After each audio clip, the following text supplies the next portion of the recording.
sibuyas at bawang doon. Okay po, ma. Saan po yung pera? O, eto. Akin na po, ma.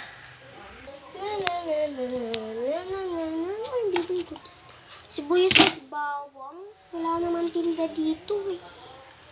Magtatanong na nga lang kay mami. Ito po yung pera. Kasi po wala po nagtitindang bawang at sibuyas. O, so yun na. Bili ka na lang ng dalawang suklay. Tsaka, kung ano gusto mo, basta sa'yo yung pera na yan. Okay po, ma. Salamat po.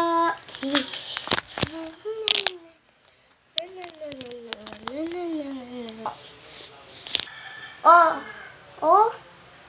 Nabili mo to, nak? Ito yung ito yung sikat. Ano to? Enchantur.